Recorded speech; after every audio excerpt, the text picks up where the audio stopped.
14장 보겠습니다.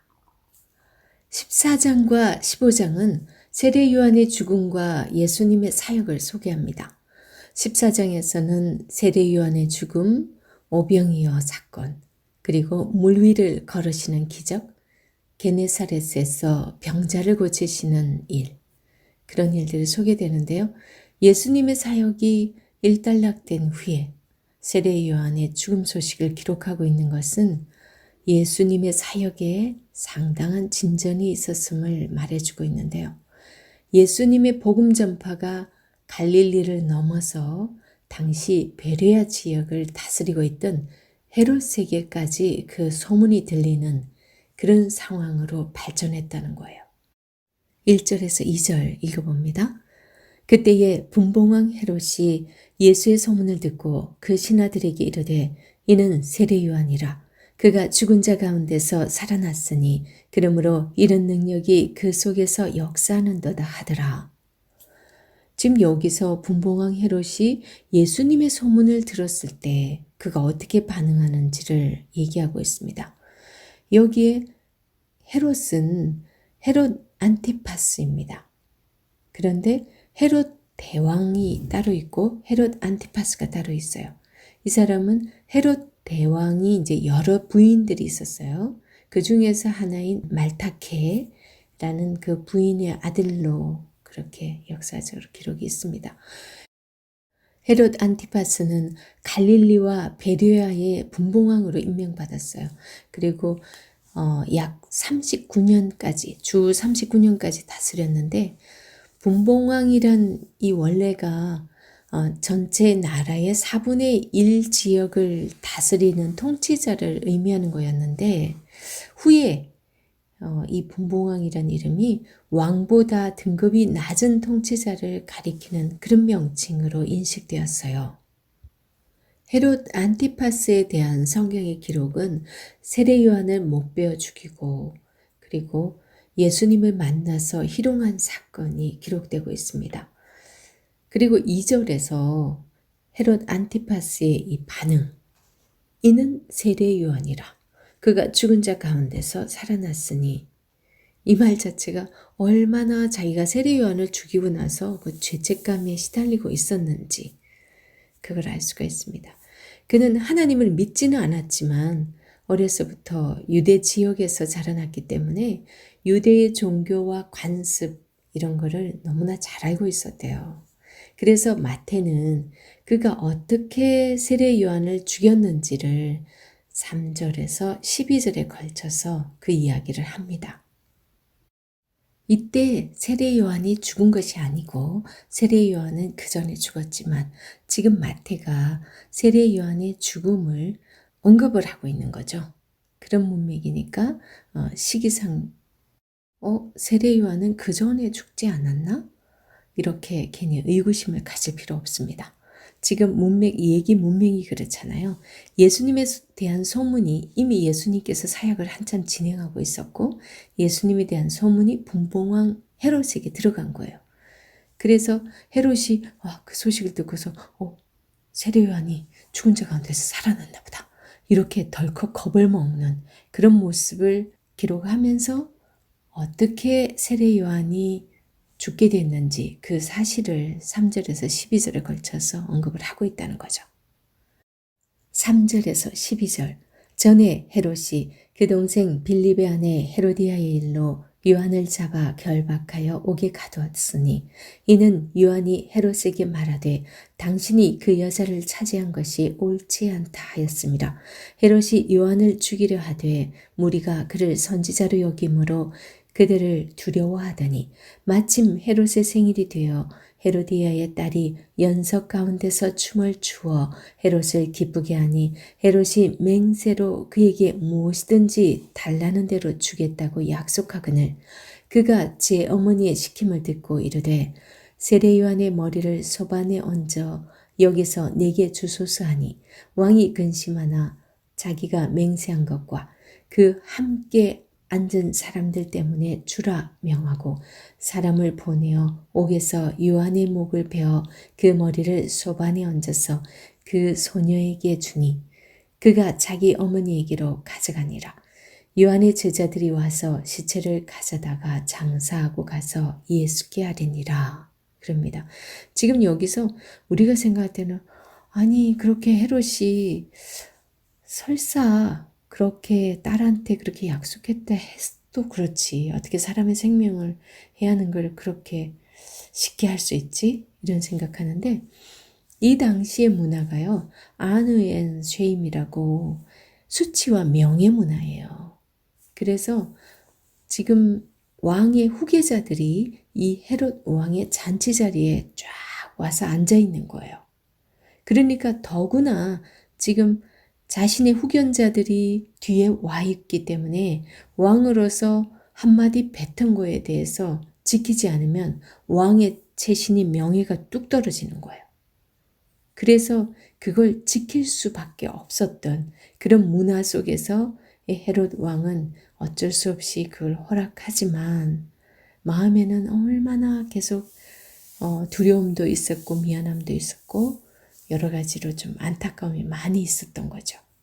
그래서 2절에 그런 반응은 바로 이제 예수님에 대한 소문을 듣자마자 이거는 세례 요한 죽은 자가 살아났나 보다. 이렇게 생각할 만큼 세례 요한에 대한 좀 특별한 사람으로서 하나님의 사람으로서의 그 인식이 있었다는 거죠. 그 두려움도 있었다는 거죠. 13절에서 21절은 오병이어 기적을 소개하고 있습니다. 오병이어 사건은 사복음서 모두에 기록되어 있는 일인데요. 그만큼 이 사건은 중요하고 의미 있는 사건이기 때문입니다.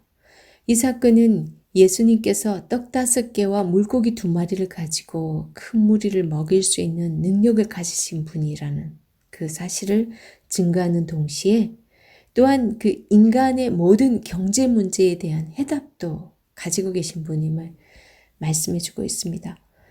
마태복음과 누가복음에서는 세례 요한의 죽음 후에 이 사건이 언급되고 있는데요.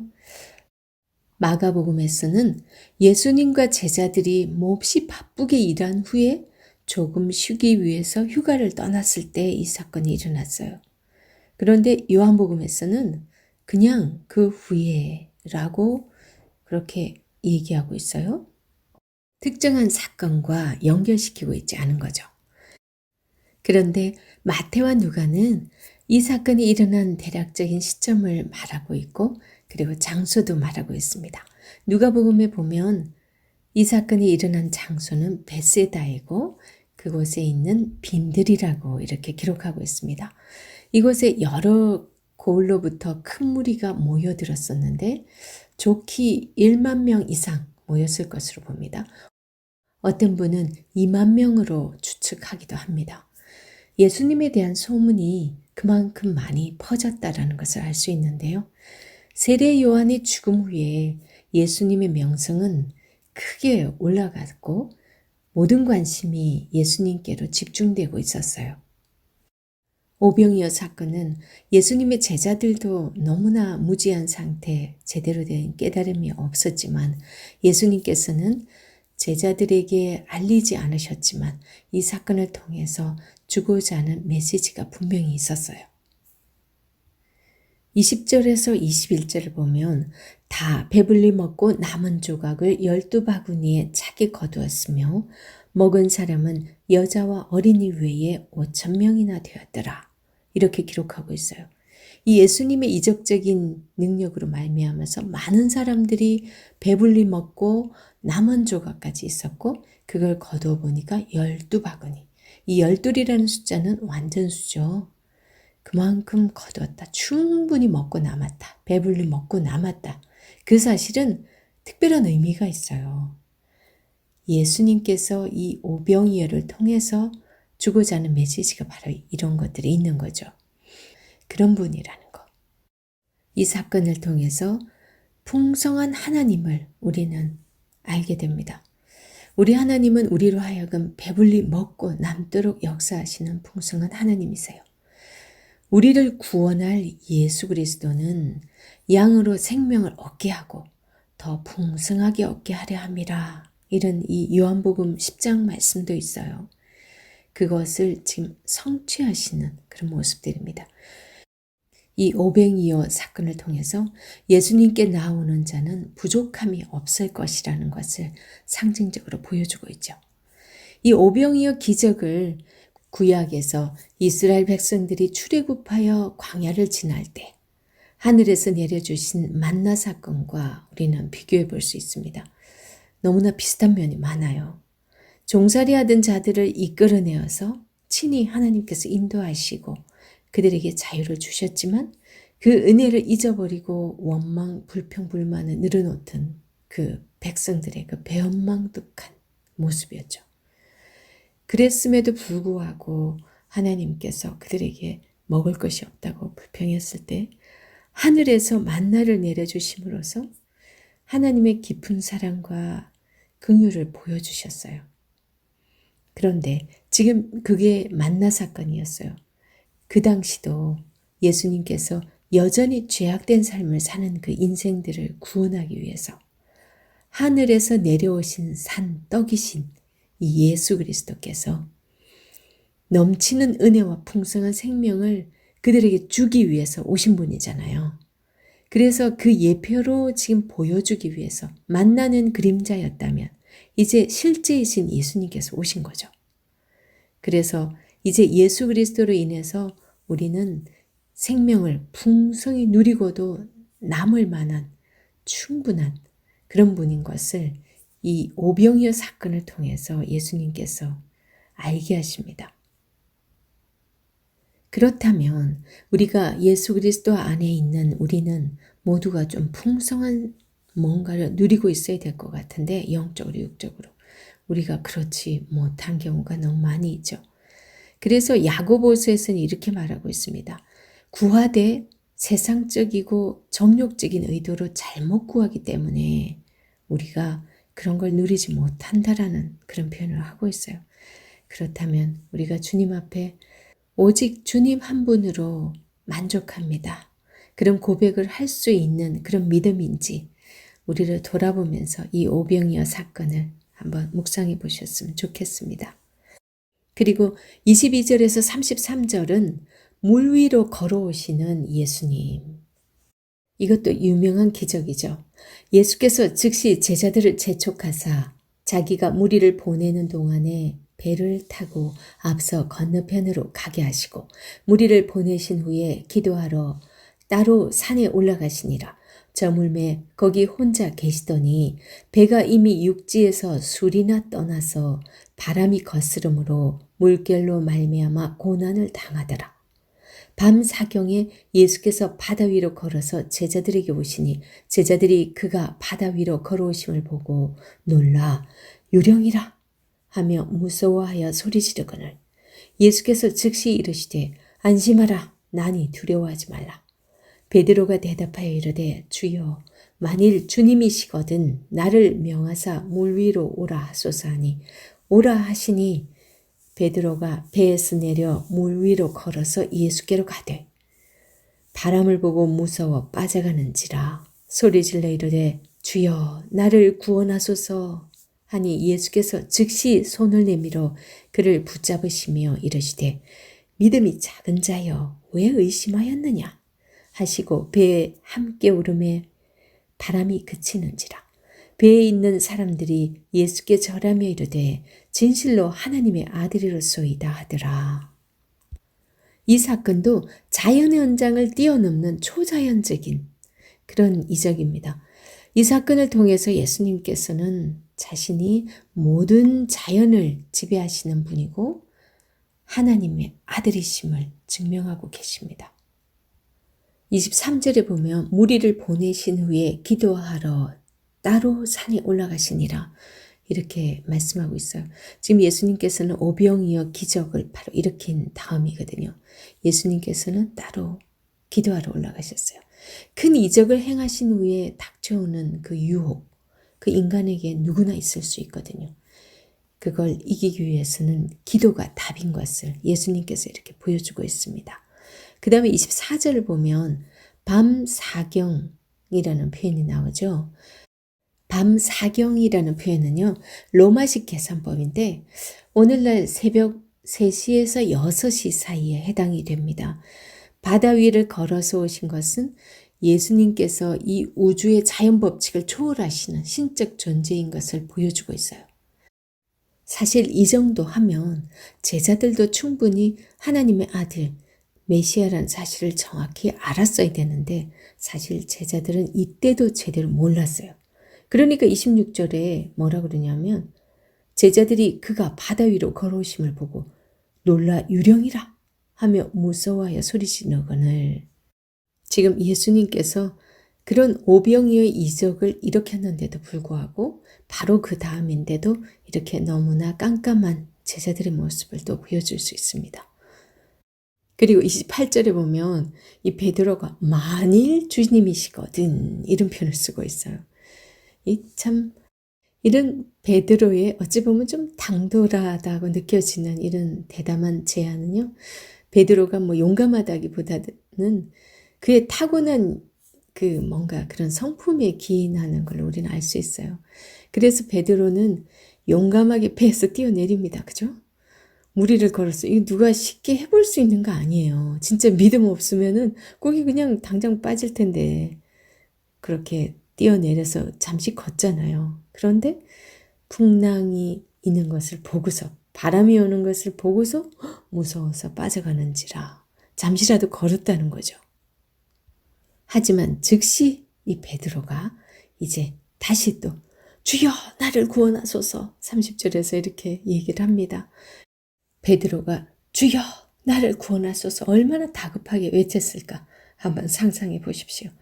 그리고 이제 31절에서 베드로의 그 모습을 보고서 예수님께서 즉시 손을 내밀어서 붙잡아 줍니다. 그리고 뭐라 그러세요? 믿음이 작은 자여 왜 의심하였느냐? 그렇게 책망하듯이 말씀을 하십니다. 예수님께서 보실 때는 베드로의 믿음도 아주 작은 믿음에 불과했던 거죠. 예수님을 온전히 끝까지 신뢰하지 못하고 두려워 떨고 있는 모습이 당시 제자들의 모습이었고 사실 우리들의 모습도 그렇지 않나 하는 생각이 듭니다. 그 다음 32절에 보면 배에 함께 오름에 바람이 그치는지라. 지금 베드로를 붙잡아 주신 예수님께서 지금 함께 배에 오르자마자 바람이 그쳐요.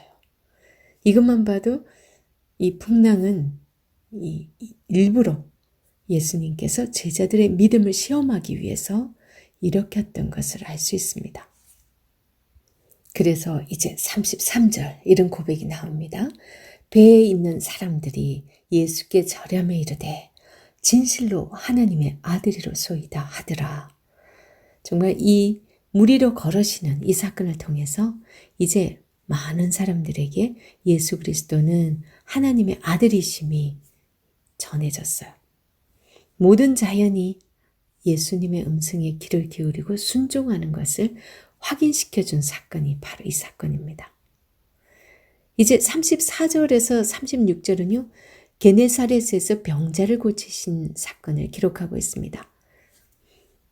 34절 그들이 건너가 게네사렛 땅에 이르니 그곳 사람들이 예수이신 줄을 알고 그 근방에 두루 통지하여 모든 병든 자를 예수께 데리고 와서 다만 예수의 옷자락이라도 손을 대게 하시기를 간구하니 손을 대는 자는 다 나음을 얻으니라.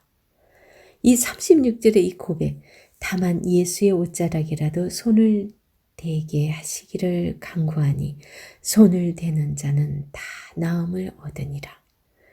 제가 이 성경 녹음할 때 이 말씀 한 구절 때문에 엄청 눈물을 쏟았던 기억이 나요.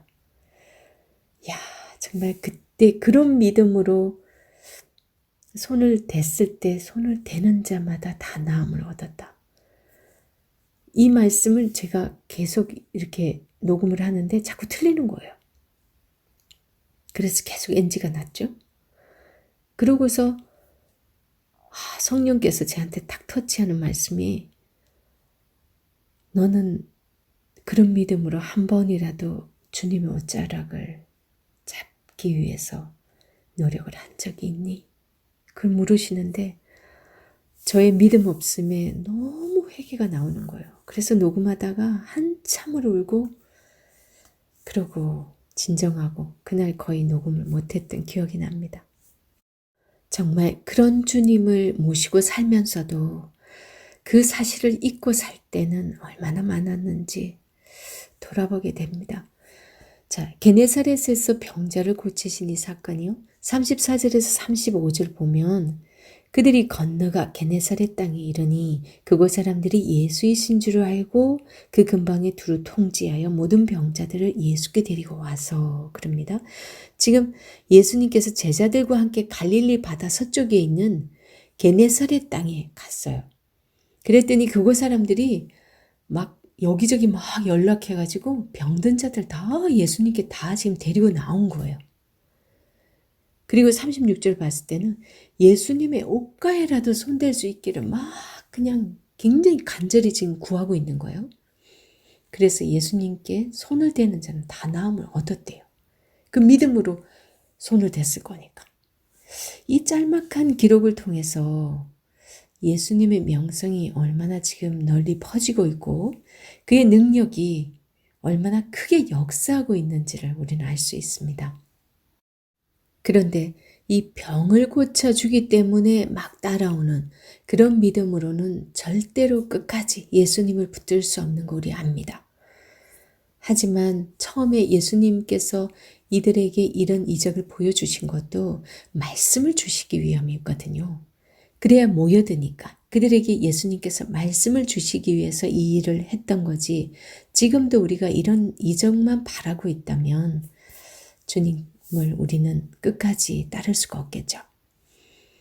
이런 게네사렛에서 병자를 고치시는 이 일을 두고서 야 그때 사람들 좋았겠다 이런 생각보다는 저러다가도 또 낫게 해주고 나면 예수님 말씀 끝까지 붙들지 못하고 떠날 건데 하는 그 안타까움이 느껴지지 않으세요? 이런 병자를 고치는 이 역사를 보면서 주님의 그 짠한 그 마음이 느껴지는 건 어찌민지요.